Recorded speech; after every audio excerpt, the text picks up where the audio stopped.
All right, good evening, everyone.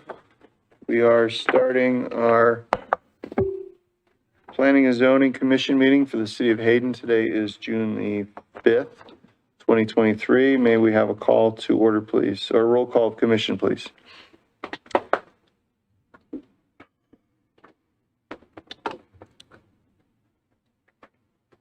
Mary Howard, Here. Ben Prickett, Here. Alan Davis, And present. Sean Taylor, Here. Nick Gibson, Here. and Brenda Bemis.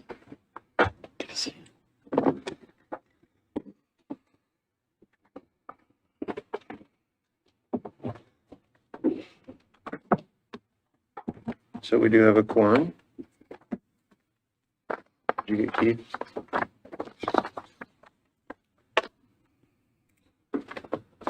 Okay, let's do a Pledge of Allegiance. John, would you lead us, please? Pledge allegiance to the flag of the United States of America, and to the republic for which it stands, one nation, under God, indivisible, with liberty and justice for all. Are there any additions or corrections to the agenda tonight? Nothing more of. All right, and are there any conflicts of interest with any of the agenda items tonight from our commissioners? No. No.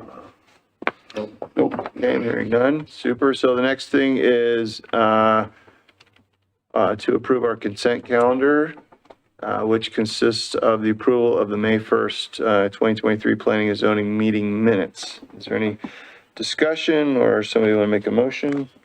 I'll make a motion that we approve the May 1, 2023 Planning and Zoning meeting minutes. Okay, there's a motion. Is there a second? I'll second. There's a second. All those in favor indicate so. Yes? Yes. Yes. Yes. Okay, I'm not hearing anybody to say no.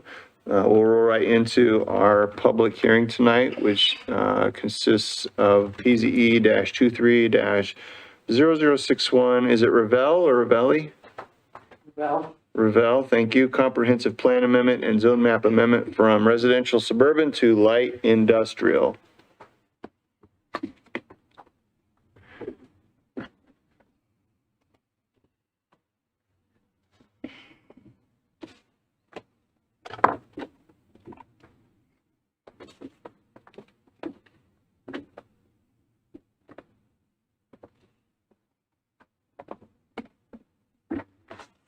I usually do this first, but I got sidetracked today.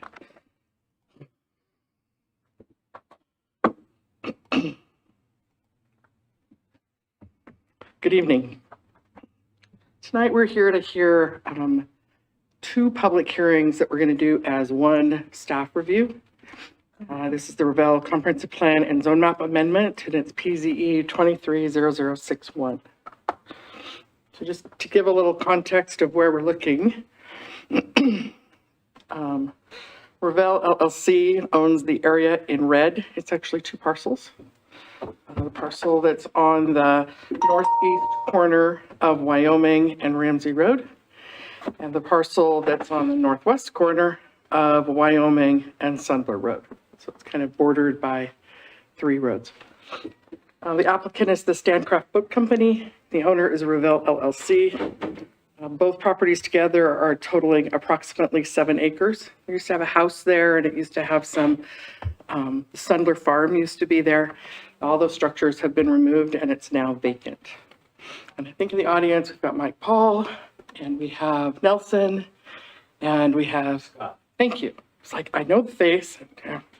And the business to the left, if I remember, is an auto business, right? To the left. To the west, yes. The west. Yep, right there. This is vacant. This No, I mean on the same plot of land.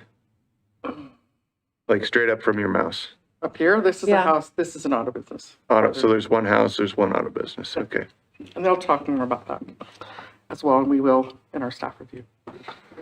So the request is that the existing zone designation is residential suburban, and it's envisioned on the future land use map as being single-family residential, and the request is for a change to light industrial. So Hayden City Code 1117E8 says that if the request isn't in conformance with the comprehensive plan, in this case, the future land use map of the comprehensive plan, then a comprehensive plan map amendment shall be required prior to a decision on the proposed zone amendment. So when we get all the way done with this process, we'll be looking for two separate decisions, one related to the comprehensive plan map amendment, the future land use map amendment, and one for the zone map amendment. And if the comprehensive plan amendment isn't successful, there's no point in the second, correct? We'd still make recommendations in both when following the other. Okay. So that's why we have two requests, that request to amend the future land use map from single-family residential to light industrial, and the request to amend the zone map from residential suburban to light industrial. So just really briefly, as you're trying to process what you're hearing from the applicant, when you're looking at a comprehensive plan map amendment, there aren't any specific standards that you're looking at to address. You're kind of looking at the comprehensive map as a whole. And so there are processes that are identified in Idaho state statutes. The first one is that you have to conduct a public hearing. That's what we're here doing tonight. After the public hearing and your written recommendation, then the city council will also hold a public hearing. And should they materially change your recommendation or add additional conditions or do something quirky, then it goes out for a new re-noticing and another public hearing. There's a process that has to follow. Does that come back to the Planning and Zoning Commission then, or just stays at city them council twice? Should the plan be amended? Should the council say, yep, we agree? Should you guys say, yes, we agree? And then the council says, yes, we agree.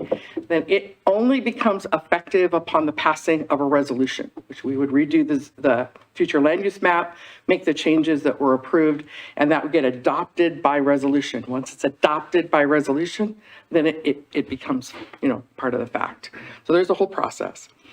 And then the other thing that I've said this umpteen times in meetings, but I keep saying it again, that any person may request the Planning and Zoning Commission for a plan amendment, in this case, a comp plan amendment, at any time.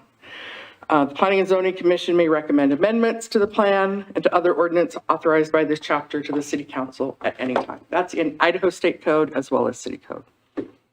So then when you're listening to the applicant's presentation, you're going to be listening for things related to the comprehensive plan map amendment and how you're getting there. And then you're also going to be listening to their presentation based on the 5 standards of approval, because that 5th standard that was approved by City Council has become part of the ordinance, although it hasn't been codified. It is still an active standard, and you will be looking at it as part of your 5th standard tonight.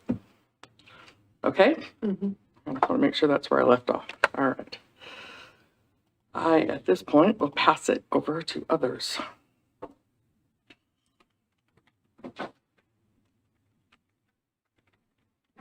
There you go.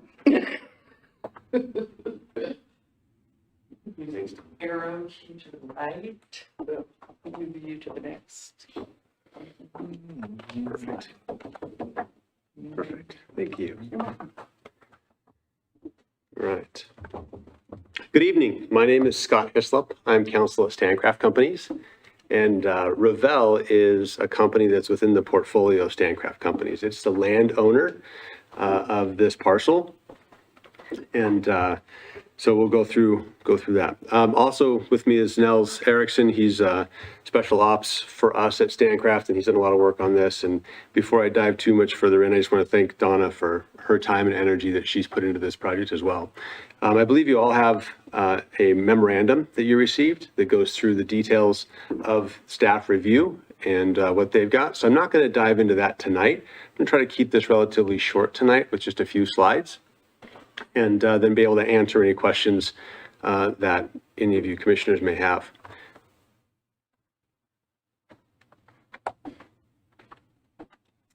So a summary of what we're looking for.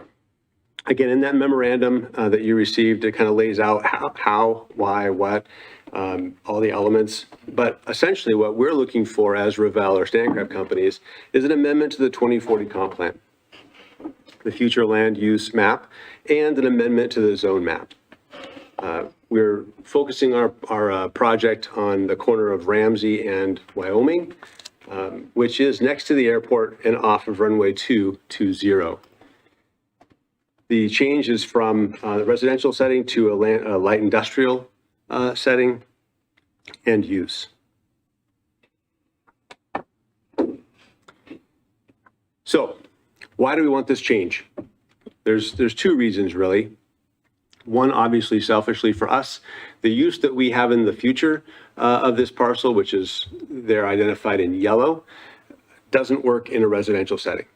We have a different use in mind for it, so we need to change, right? The second reason we're asking for this is we think it makes more sense, period. The summary that David or Mr. Cohan put in his letter, I think sums it up very well. It's at the top there in quotes. Given the proximity to the airport and that light industrial uses are more compatible with airport than residential, he supports the change. So if you look at this map, what we have is to the north in blue is light industrial. As Chair Davis identified, there's a light industrial use again here right to the west of our parcel. And then this one currently is not. But looking further to the west, what we have, you can just barely see here a hangar, and then runway 220 runs just outside the picture. So we have Forest Service, Lakes Highway, the Kootenai County, which is the airport land for future development, which is going to be more of an industrial use. As it gets further away from the airport, one can't really use aeronautical uses, but one can do some manufacturing as they get off the taxiway. So this is not a taxiway, this is a roadway. So this is more industrial type use that they can use. Up in here, that's all going to be aeronautical. And then the Hayden Lakes Eagles Club to the south there of our parcel.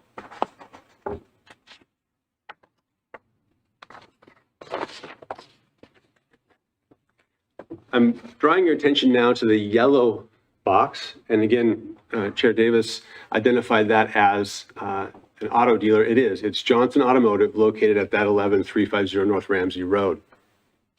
That parcel was that parcel was residential and was changed to a light industrial use. Do we know what year that was? 1997. Thank you.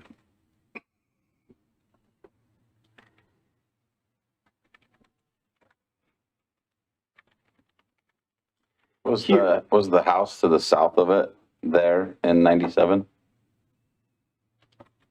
Guessing yes. That I don't know, Commissioner Gibson. I don't know that answer. We can get back to you if you'd like on that. But so here I've identified the parcel to the south. It's to the west of us and then to the north of that last little toe of the boot we have in our parcel. And included with the memorandum is this letter, which was written by that parcel owner in support of the change. In that letter, Mr. Barry Brackett, who's the owner of that parcel, says that he's in favor of the amendments, and changing from suburban residential to light industrial is a logical move in his mind. That Ramsey Road being expanded to receive and handle more traffic makes our use of our parcel as light industrial a reasonable and logical move from residential.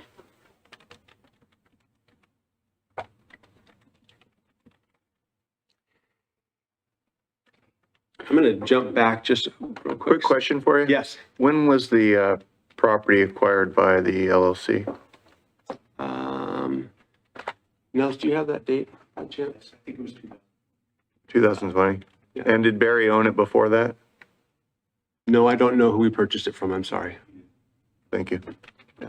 We did remove, as Donna pointed out, there were some buildings on that property that we moved. There were some squatters. We had a lot of undesirable activity happening there that we've cleaned up since purchasing it. I'm going back to the second slide for a second where I showed you the light industrial the yellow parcel R is highlighted. I didn't address that red dotted line. And that red dotted line is important in the slide that I'm going to go to next, in that identifies the lateral safety zone, which comes off of runway 220. So just think in mind here, runway safety zone off of 220, and you can see it touches our parcel in a couple of different spots.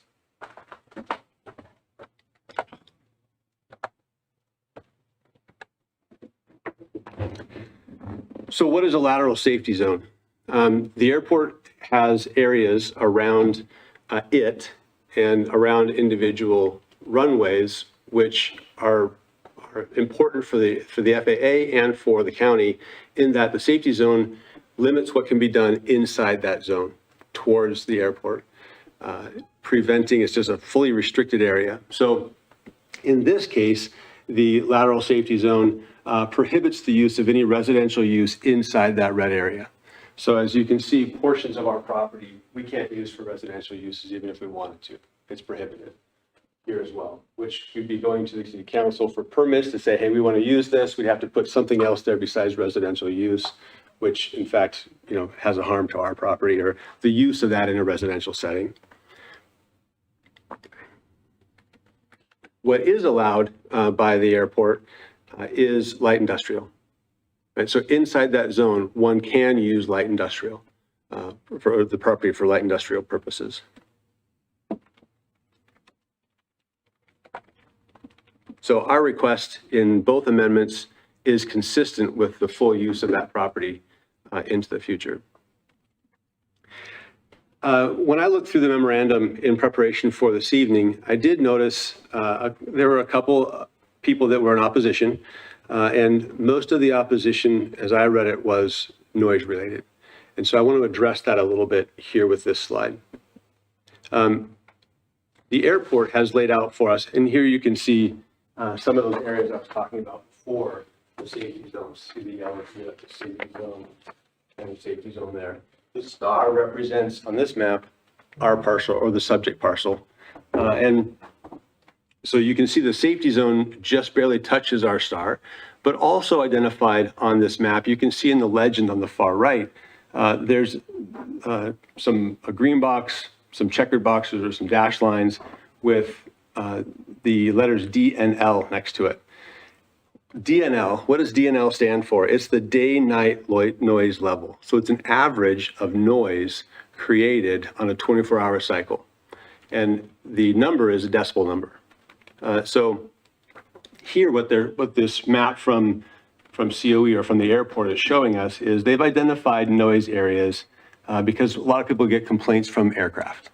And so they've identified noise areas, and looking at our map, you can see there's that green line where our star is inside the green line.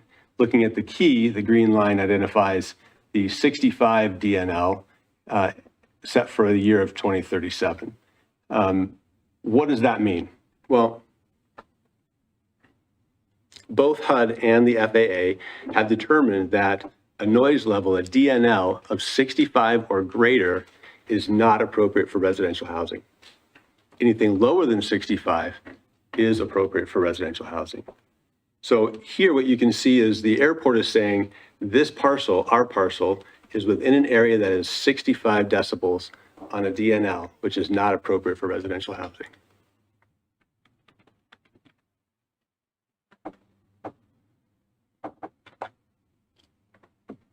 So for you, the commissioners, the staff report does a great job of highlighting that this project meets the requirements, it falls within your authority, and it meets the elements by which you can say, yes, this project can go forward. Stancraft itself, we're in Hayden. We build boats in Hayden. We have the airport in Hayden. We have construction in Hayden. We like to bring jobs to Hayden. This project will allow us to continue to employ people and bring jobs to Hayden. The lateral safety zone, considering the proximity of the airport, our use of this property in a light industrial use makes sense for safety. That's an important element for the airport, for the FAA. Inside that area, no residential housing is allowed. The sound contours, 65 plus DNL. We are inside the 65 plus DNL, not appropriate for residential housing. Neighboring parcels, Johnson Auto was residential, is light industrial.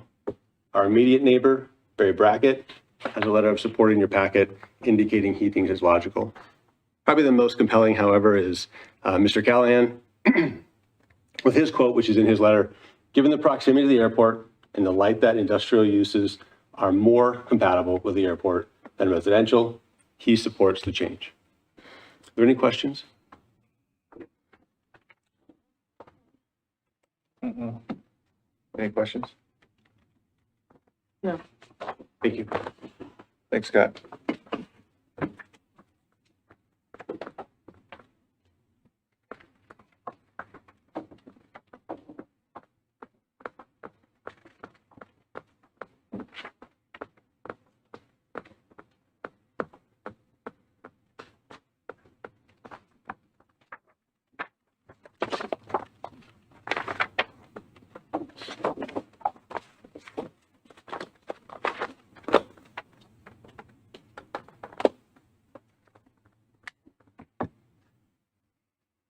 All right, so we're going to do a summary of the staff review. So the first standard of approval identifies whether or not any additional studies or plans would be necessary for this proposal. So we kind of looked at our long-range plans, and if you're looking at the transportation plan, right-of-way dedications on Ramsey Road have already occurred as part of the Ramsey Road Corridor Project. As part of any future development of either lot, they'll provide a trip generation letter, and if the trip generation letter identifies that particular development proposal requires a transportation impact analysis, then they would do that at that time of the development. And they would also dedicate right-of-way on Sundler and on Wyoming in accordance with the adopted transportation plan typical sections. So that would happen at the time of future development. With respect to sewer, they are in the H6 sewer basin. And this project, as you could tell in the staff review, we reviewed it both based on the residential suburban or residential single family that was modeled as part of the project and as part of the light industrial.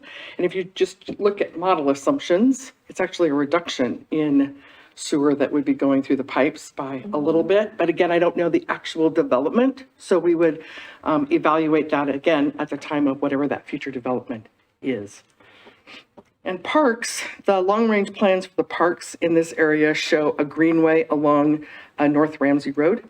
And so that would be put in as part of future development property as well. So again, based on the applicant's proposal of strictly the zone map amendment without any specific development occurring with it, the staff doesn't believe that additional studies or plans are necessary. So you're saying on the west side of the property, there's going to be a greenway? Correct.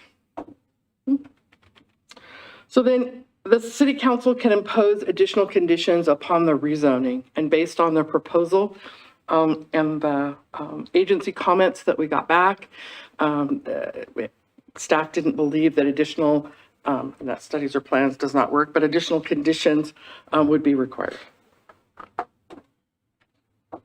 So the amendment to the zone map and zone text shall be in accordance with the future land use map and the goals and policies found in the Hayden Comprehensive Plan. So if you were to change this area, currently this is single family residential. If the Planning and Zoning Commission believes that the direction and they've met the goals and policies, it makes sense in the goals and policies in the comprehensive plan to amend the plan, this future land use map, to gray, then you're going to be looking at the standards for the zone map amendment based on that being gray instead of being single family residential. I have no idea why this still ended up yellow on the future land use map, because the zone map clearly showed it as being light industrial. On this lot right here, And the lot that's here, there was much discussion with that person when we were working on right-of-way acquisition on that particular piece of property and whether or not it made sense at some future time for that property to become light industrial. Has looked at it both ways. Keep in mind that if you have a single-family residence on a light industrial piece of property, you have to have a sunset time of when that residential structure is going to go away. And that was part of the drawback when we were working on right-of-way acquisition, as well as other things, whether or not he wanted to migrate that to a light industrial use currently or future, when we were doing the whole zone map amendment kind of conversation across the chart. So just as an example of why that might not happen, and if you don't know when a use is going to go away, it doesn't make sense to eliminate the use. All right, so the 2040 comprehensive plan, single-family residential, is talks about a land use type that represents a classic Hayden neighborhood for single-family homes, typically ranging from 3 to 4 units per acre. You can have accessory dwelling units, but not two-family dwellings. Light industrial is defined as an activity that's primarily made up of light manufacturing, processing, and distribution services. I gave everybody copies of the Hayden City Code and the uses that are allowed in light industrial. This is a really broad definition, and so I thought it would be appropriate for you to at least refresh your memory on the uses that are allowed in light industrial, not just the ones that are kind of listed there. And then keep in mind that land use regulations, again, from Chapter 4, land use regulations will be applied in ways that respect public needs, minimize conflicts with nearby land uses, and protect the private property rights of landowners. So the goals, yes. So when we have light industrial abutting residential, typically there's a different landscape plan, but since you have Sumler there, would they not be under those It would not. requirements? That's Okay. correct. The street doesn't go across the street, just shared property lines. So the goals and policies are listed in your staff review, and they basically talk about the fact that you want to encourage development within your corporate limits. You want to provide a balance of commercial uses in designated areas centered around established transportation corridors. You want to ensure all development can be serviced by existing public facilities or extended to adequately serve the development. Again, establishing a balance between jobs and housing to attract new employment and living opportunities. You want to coordinate the timely development of efficient, effective, and environmentally sound sewer, water, and other utility infrastructure serving the community. And you want to ensure that the ordinances and policies don't violate private property rights. And part of the policies that at least were identified by me, and again in your appendix, you have all the goals and policies.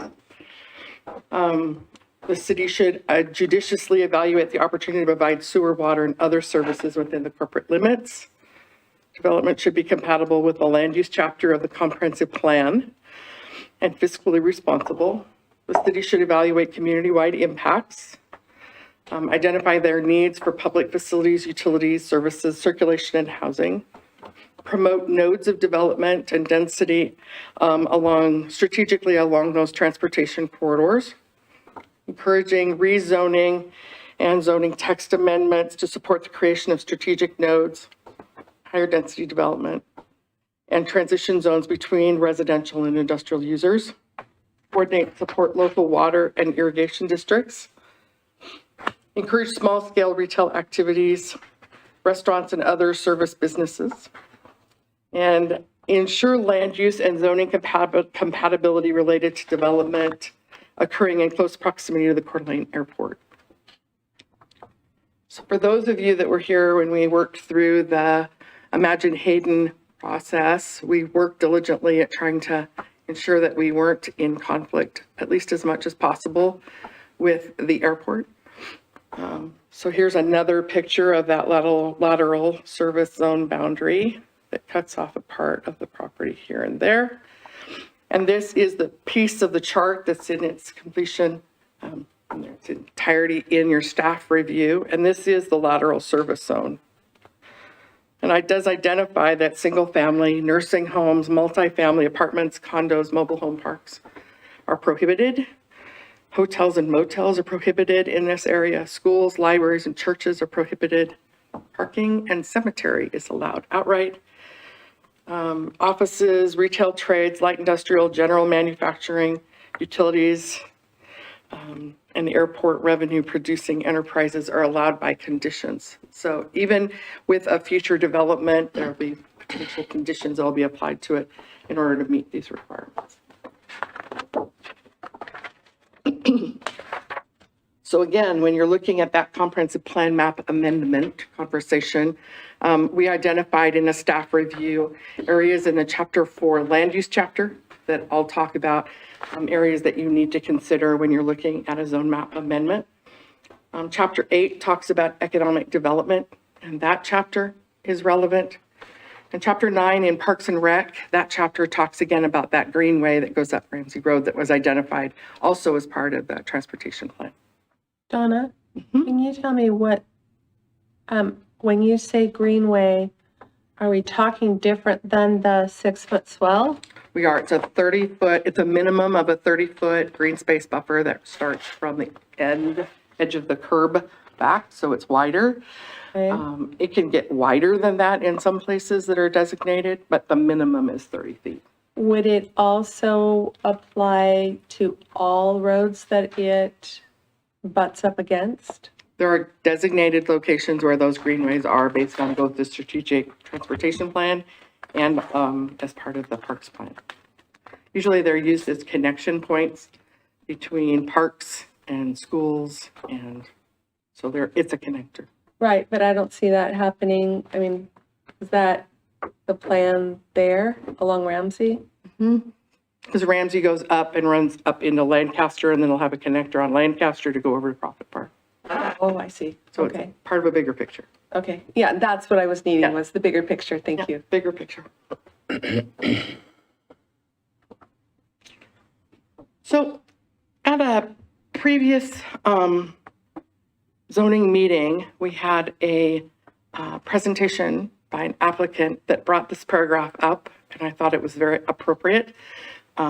Sometimes we only focus in on bits and pieces, which I've tried really hard, as you're well aware, to point out the whole plan and the whole zone code.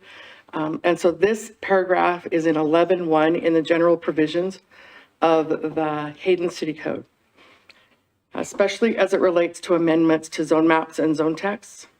So the zoning regulations, as herein established, have been made in accordance with the comprehensive plan for the purpose of promoting the health, safety, and general welfare of the residents of the city of Hayden. Accordingly, land use regulations will be applied in ways that respect public needs, minimize conflicts with nearby land uses, and protect the private property rights of all other landowners. The zoning regulation shall implement the goals and policies of the comprehensive plan and have been made with reasonable consideration, among other things, for the character of the district and its peculiar suitability for particular uses, and with a view of conserving the value of building and encouraging the most appropriate use of the land throughout the incorporated area of the city of Hayden.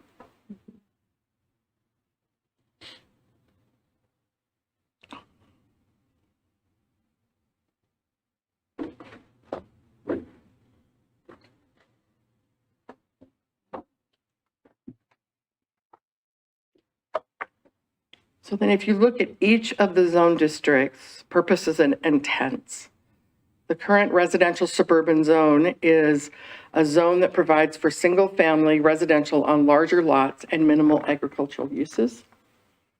And light industrial is a zone that provides for light manufacturing, processing and distribution, and wholesale retail sales in an environment that is clean, quiet, and free of noise, odor, dust, and smoke. So then the fifth standard of approval is an amendment to the zone map shall be consistent with the neighborhood contexts. So in your staff review,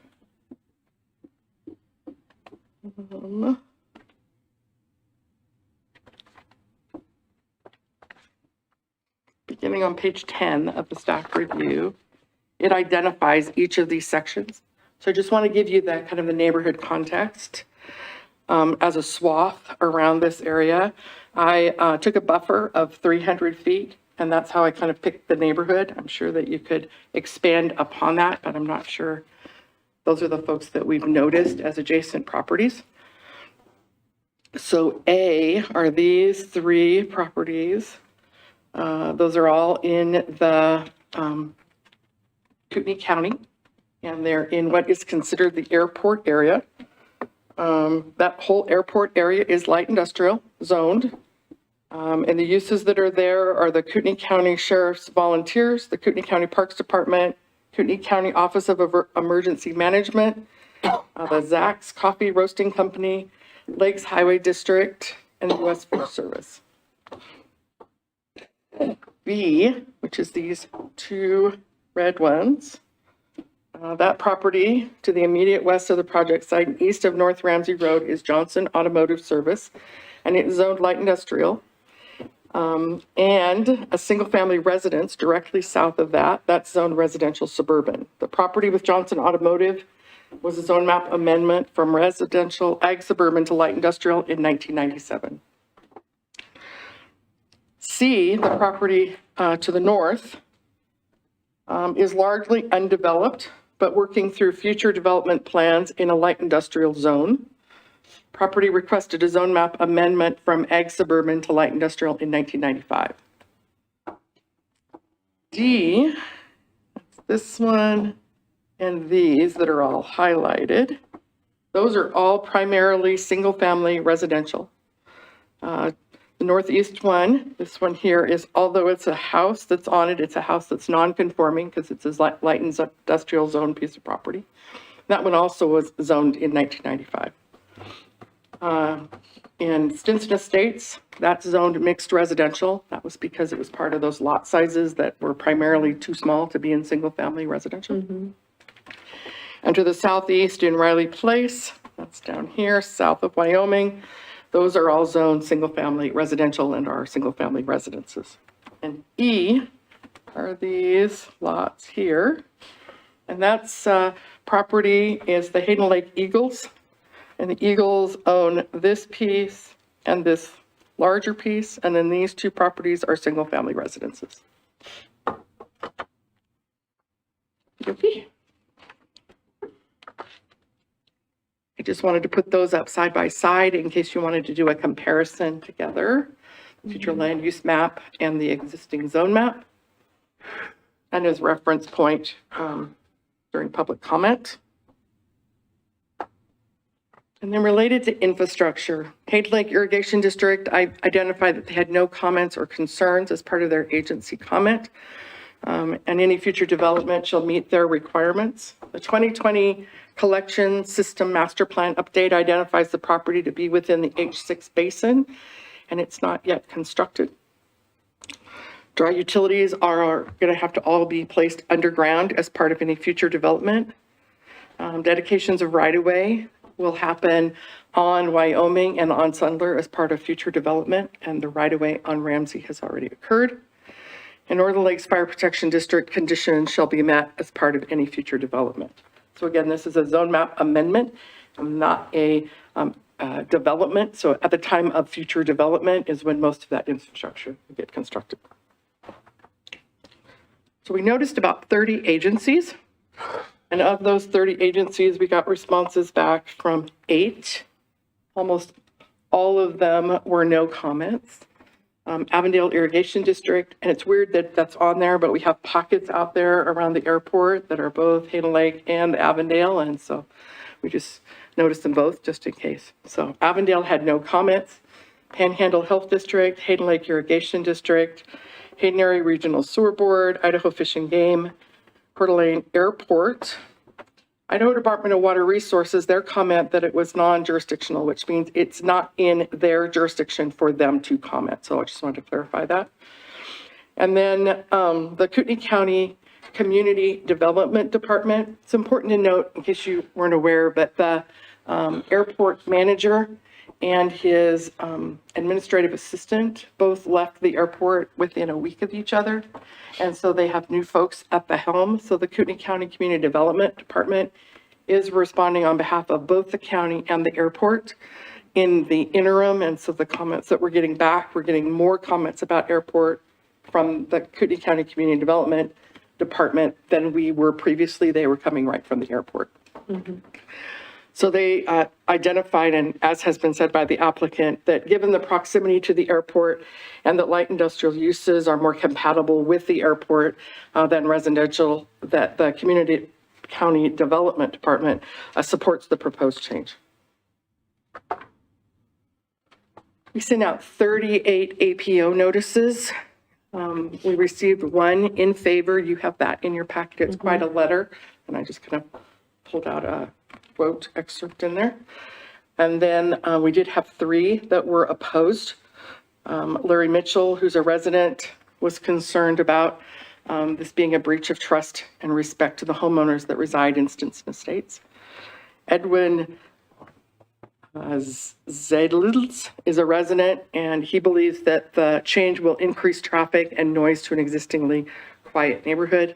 And Kath and Rob Picken, residents, are concerned as well. They believe that there is plenty of light industrial zones available elsewhere and that this wouldn't be a good fit. So those are the 5 standards of approval. Should you want to go back and reference those? And then the Planning and Zoning Commission may recommend to City Council to approve with conditions, or deny the zone map amendment request, and then also the comprehensive plan map amendment request prior to this. Same kind of verbiage. So. You have questions for me? Trying not to be long-winded.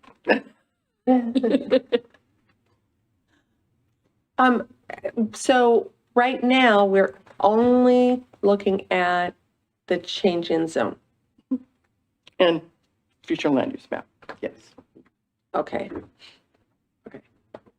Yeah, so we are not, the concern is not, what are they going to put on? What do they want to do with it? That kind of stuff. It's just the zone. Okay. And our standards of approval for the comprehensive plan request are just us discussing the comprehensive plan. Yep. Okay, and I clarified that mostly for the internet audience and for the commissioners. So the standards of approval really are for what I see as step 2, which is whether we want to do a zone map amendment change. And Don, any motions, would it be 2 motions, one for the comp plan change and then one for the zone map amendment? 2 separate questions. Okay. Reasons why. Okay. Any other questions for me? I do not. Okay. Do you want these left up, or do you want those 2 maps because we're doing both public hearings at the same time? When we get to step 2, I'd like the standards of approval. I don't care for step 1. Commissioners, you have a preference? Just, that's fine Yes. for now. Okay. I think as we deliberate the comprehensive plan change requests, we should try to reference the comprehensive plan in our comments.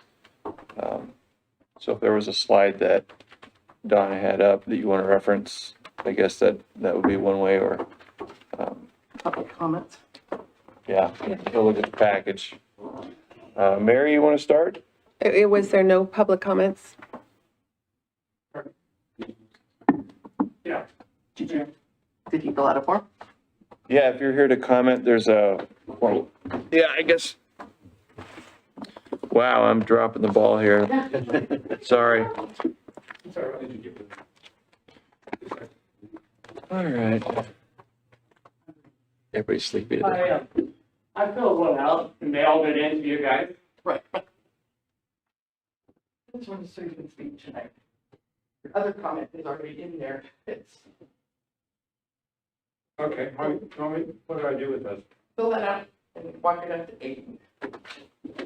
All right, so before we deliberate, For the people in the audience, anyone who wants to offer comments regarding the subject case, please submit a completed form located on the table by the entrance doors. Form must have name, address, date, and whether you want to testify in support of or opposed to or are neutral. Anyone planning to speak must do so at the podium so your remarks can be heard in the recording system. All questions and comments will be directed to the commission, not the applicant. Applicant will have the opportunity to answer questions and offer rebuttal after all public testimony is completed. All speakers will need to state their name and address for the record before they begin speaking. I will first call those supporting the application, those uncommitted, and finally those opposed to the application, and the commission is not here to answer questions. Introduce the approach. Was that? May I approach these? Yes.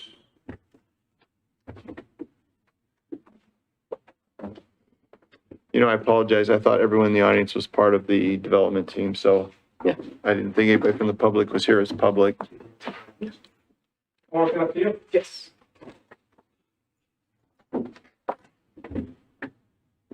A little new to this. Don't worry, we all are at one point. There you go. So, hold on real quick, please. Thank you. So question, Donna. So one of the people that wanted to speak is the actual applicant. Is that allowed? You're just going to speak in rebuttal, right? Give you information in case. That works. That works. Okay, yeah, you'll have the chance to, yeah. All right, Yep, thanks. yep.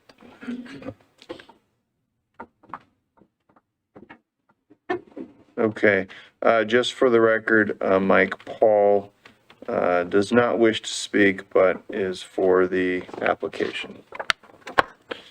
And last, we have Mr. Larry, is it Mitchell? Yeah. Larry Mitchell, who wishes to speak and is against the proposal. So Larry, if you'd come up to the podium, please state your name, your address, and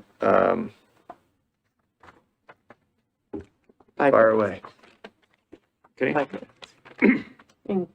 Yeah, 5 minutes. My name is Larry Mitchell, and I live at 11868 North Stinson Loop in Hayden. And naturally, that's right adjacent to where these guys went to do their light industrial. So anyway, from my perspective, and I'm not, obviously, I'm not an expert in your jobs and technicalities, but it seems to me that your responsibilities would be not to approve this request from residential to light industrial in the interest, the long-term interest of Hayden, Idaho. Hayden, Idaho needs to maintain its residential, potential residential sites in view of potential growth, the shortage of housing in Hayden, and that type of thing. So on the macro point of view, I think it's almost a slam dunk from my perspective not to approve this. And then from a micro personal point of view, since I live on Stinson Loop, I don't think anybody in this room would want to live in a house where they go upstairs to their bedroom, look out the window, and they see light industrial in their backyard. That would be my case, and I'm not exaggerating. I can't imagine. In fact, I would say, I don't think any of you would want that. Any of you. Nobody in this room. So anyway, from a personal point of view, I naturally have an interest, but I also think it is not in the interest of the city of Hayden and its representatives to change this request for zoning and residential from private residences to light industrial. And I understand I only had a few minutes, and so those are my few minutes, and I thank you. Thank you, Larry. Thank you. Thank you. Okay, so for the record, we have no other forms, no one else in the audience that I'm aware of that wishes to speak. The applicant can offer a rebuttal. If you do, you cannot introduce any new evidence. You can speak to what's been said. Do you wish to offer a rebuttal? You say that last part again, Richard, I can't respond to. You can respond to any comments that have been made, but you can't introduce any new information. Just briefly. Okay?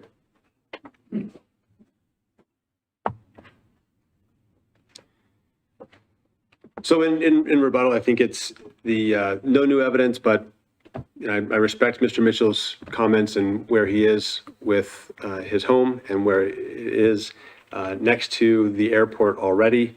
The information that's been put together by staff in the report, the benefits are, I think, well, the benefits are there. Sewer decreases, the safety zone is there, and the best use of this property next to the airport is a light industrial use for the reasons I stated earlier. So thank you for your additional time and the opportunity to rebut. Thank you. May I rebut that? No. He said it's not entirely accurate. No. Okay.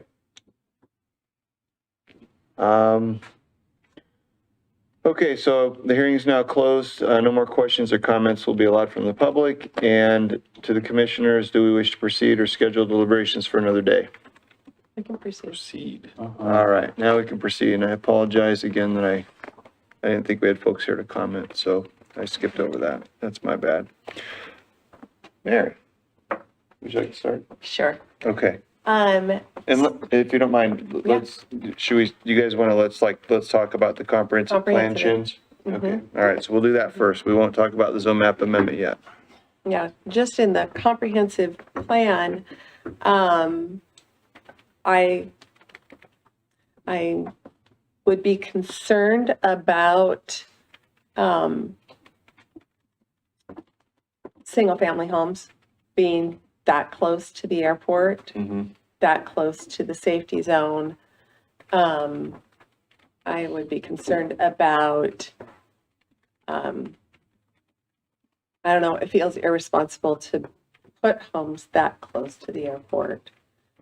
And certainly in our minimum lot sizes, I think it would be a lot, and it would be a lot more traffic, a lot more pressure on the roadways than a light industrial business would be. And so comprehensive plan wise, I think that light industrial is a better fit. So that's kind of how I feel.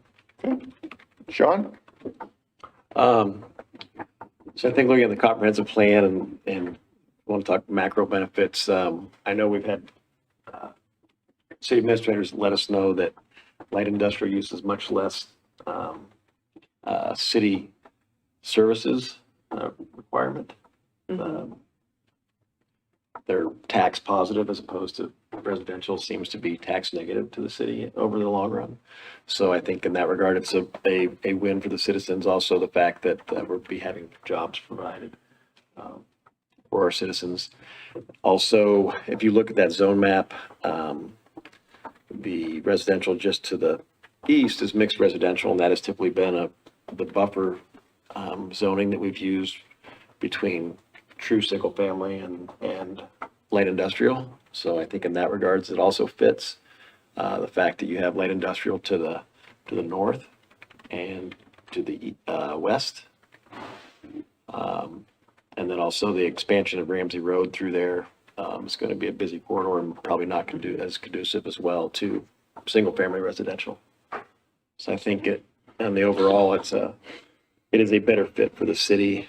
And also, if you look at this, that is probably the closest encroachment of single family residential to the airport of any area around the airport. So it makes sense to not have that be single family. I think it's too close to the airport. Okay. I guess I'm the odd man out. I don't understand, as close as I am to the airport and next door to Stancraft, that I don't get the whole residential is worse next to the airport, because typically we're not a commercial airport as of yet. Most of the flights are during the day. in theory, most people should be out of their homes during the day, whereas if you put commercial property next to the airport, now you've got people in buildings during the time of air traffic. So, that's the way I've always thought, that it doesn't, if everyone's gone from 8 to 5 and we're flying from 8 to 5, you'd rather have the plane, a Gulfstream land in somebody's house when they're not there versus a business when they are there. That being said, again, I'm the odd man out. I do feel though that, from a traffic standpoint, and boy, is it getting worse, that, light industrial is actually going to significantly decrease the amount of traffic flow on what's already a major artery. And, I know it's boxed out in yellow on the future land use map, but it's already light industrial on one segment of it. So I think kind of playing two sides of the fence here. Why did we made that change for a couple of people, and now, we've got the opportunity to provide jobs, and, again, because I'm neighbors with Stancraft, now I know they're good neighbors, so, and everything they do is top quality stuff, and I'm sure whatever development takes place, I know that's outside the bounds of the, future land use map, but, I think from a traffic standpoint, and again, it's proximity, not from, again, I disagree with the safety factor. I do think it probably would make sense. And given the fact that a small segment of that parcel is already light industrial, will probably move that direction as well. Good points. Keith? Well, I don't think there's anything slam dunk about this. I think there's some excellent points on both sides. I think that's why we're here, is to be judges as to what the standards are. And so I'm not going to address most of what we've been talking about has very little to do with the standards, I think, at least pertaining to the safety zone there. There's a lot of stay-at-home moms with little children. And so I don't think that, I think that the future land use map wouldn't have colored this single-family residential if they had known about the safety zone and the noise level. I think those two things alone would have qualified that parcel for light industrial. All of the people in the mixed residential, which mixed residential is a buffer from single family to a light industrial, all of those people on the north look over their back fence into light industrial. And so I don't think that that's a big deal, because that's what light industrial was. So we didn't make it commercial. So all things considered, I think that it makes sense to change it to light industrial, from sound and from safety, just from those two pieces. Again, the rest of it, there's good arguments on both sides. If we wanted to talk about those things, I think traffic is a big deal. I think sewer's a big deal. I think tax is a big deal. And light industrial makes more sense. Proximity to the airport, Ramsey's being widened. It takes it easy on the sewer, generates more tax dollars for the community. So we can afford to address our traffic problems. So, Okay. Thank you. I'm going to agree with Keith that this is not a slam dunk thing. If we look at if we apply our knowledge of the comprehensive plan, there's plenty of places where you can pull out something that's in favor of moving this to light industrial. And the commissioners have done an excellent job articulating some of those points, whether it be traffic, a burden on the infrastructure, et cetera. The thing that caught my eyes, or that my mind though, during the presentation, and please Donna, correct me if I'm wrong, there's a dotted line that runs northeast to southwest that is not allowed to be developed as a residential area. So to me, we can't keep this a residential area. I mean, we could put it on the map and say it's residential, but you can't build a house there. So there's no point in it. And so unless the goal is to just stamp it residential, never develop on it, then it becomes a wasted piece of land for Hayden. And I'm not saying Hayden has to use every single square inch of the city, but that's a pretty big waste to me. I definitely empathize with everyone on the western side of the residential suburban area. Right now, they look at a field and yeah, in the future, they would have to look at a business. But when I look at all the factors that our comprehensive plan talks about, as I started, there's points for both sides, but I have to lean towards recommending that it be rezoned to light industrial. Any more comments? Does anyone make a motion? So one more comment. I know that the city council has been concerned about the residential suburban disappearing. But I can't see someone wanting to build a beautiful home on a big piece of property because they could. Right.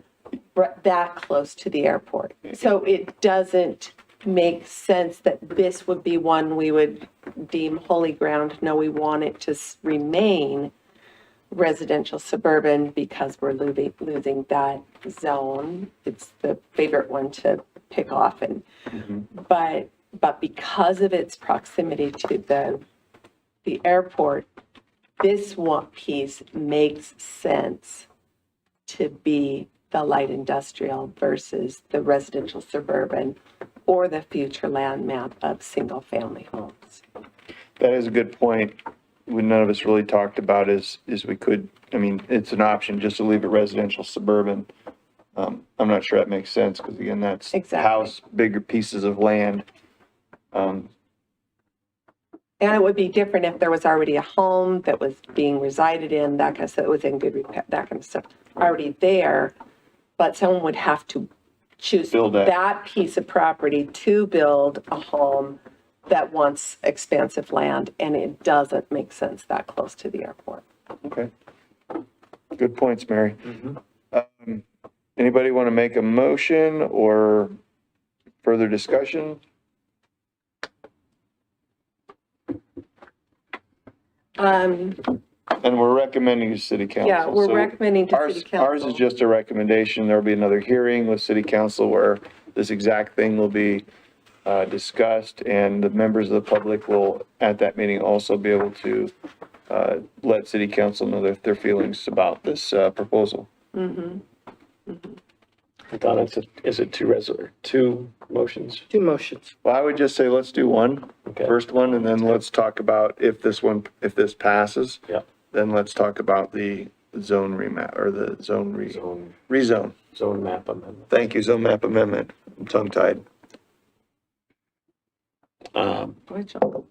What's the number? What's this case? PZ 230061. It's dead. Oh, there we go.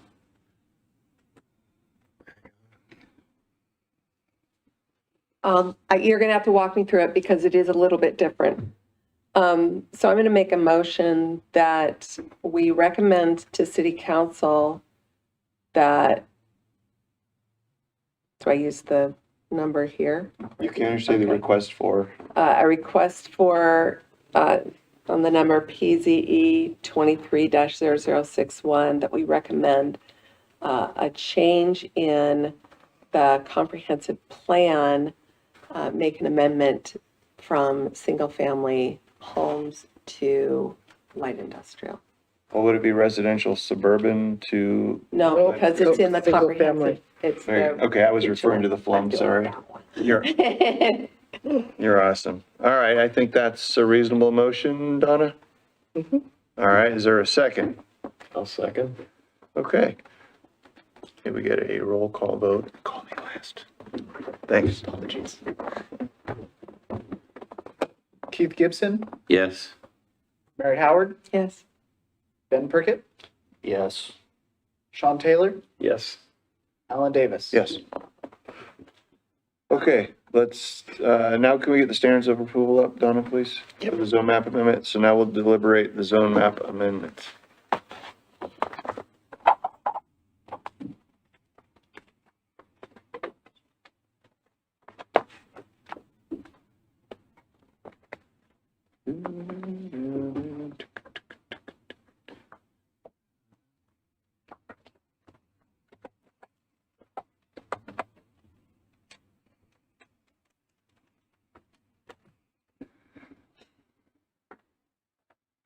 Okay, so we have to discuss the 5 standards of approval as it relates to the request. Ben, you want to start? No. Yeah, you know. Your turn.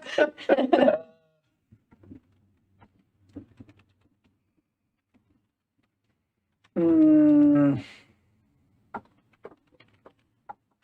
just reading here, so. Yep, this one should be a little easier to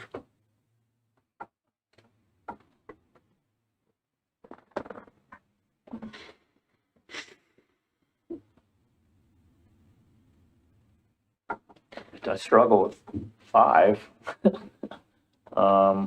Okay, that's fair. But then 2, I'm 50-50 on as far as it. Public health and safety, I go back to there being less traffic. But, you know, what do the adjacent neighborhoods have to look at from a visual standpoint? I don't think from a public health standpoint as far as anything generally light industrial being unsafe for anybody in the proximity to being residential there. I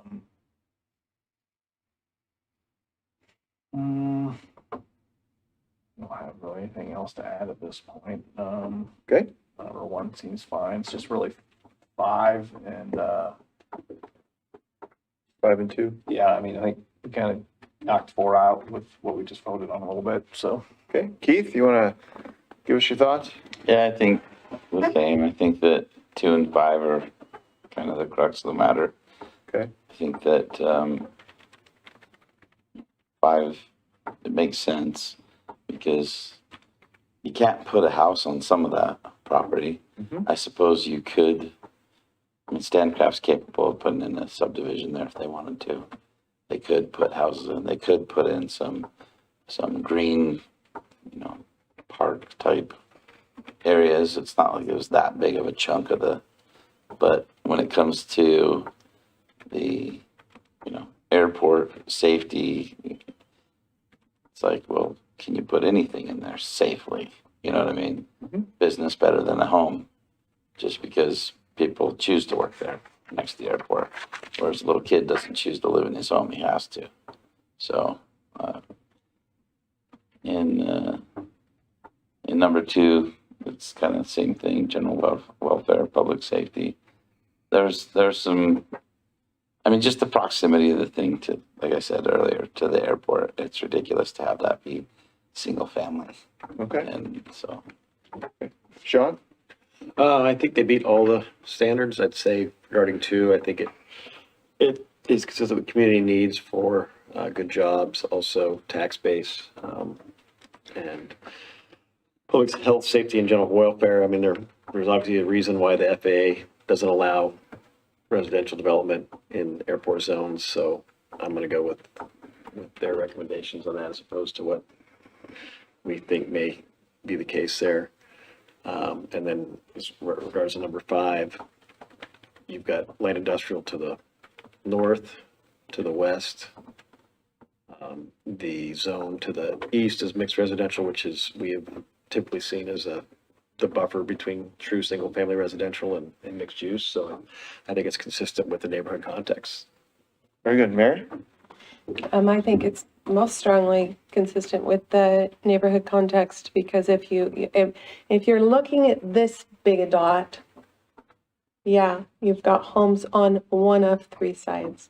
But the neighborhood context is much bigger than just that 300 feet, space around it. But I think that we need to be careful about, yes, Stinson Estates is zoned mixed residential, but it's only because of lot size. Those are their single-family homes. Those are their homes. So I'm not trying to be insensitive to those residents in the least. But I also realize that we have buffer zones and that kind of stuff that have, landscaping requirements and whatnot to try to soften that. But I think that it is consistent with the neighborhood context. And we're really looking at its current zoning, which is residential suburban, to light industrial, not single family home Right. to light industrial. That's a good point. And we've just made it consistent with the comprehensive plan. I think that general welfare for our city as a whole, I think that it is a better fit for it to be light industrial because of the traffic, because of the sewer, because of the pressure on city services is less with the light industrial. So I believe that it meets the standards of approval to change from residential suburban to light industrial. Okay, thank you. As I look at the standards of approval, I think we've considered the existing zoning district, and we obviously can recommend our thoughts to the city council. And acknowledge the city council can impose conditions consistent with community needs, public health, safety, and general welfare. And I think we're recommending conditions upon rezoning for their consideration. The amendment to the zoning map and zone text will be, since we just made the recommendation to change the comprehensive plan, to change the future land use map as part of the comprehensive plan to light industrial. So I think that we're consistent with number 3. And the amendment to the zone map and text does fit within the purpose and intent. Lastly, the neighborhood context, that spot on Hayden to me is a very mixed bag, showing light industrial, showing residential, or I'm sorry, mixed. Mixed residential. Thank you, mixed residential. I knew mixed use was not the answer. Yeah. And so there's no one dominant neighborhood context here. Housing is definitely needed here. And as Mary said, I don't want to be insensitive to the people of Stinson Estates, but I just don't see it to be very smart to leave the zone as residential suburban. So I am in favor, and I think the applicant has demonstrated that his request meets the standards of approval. Open for more discussion, or if somebody wants to make a motion, we can do that.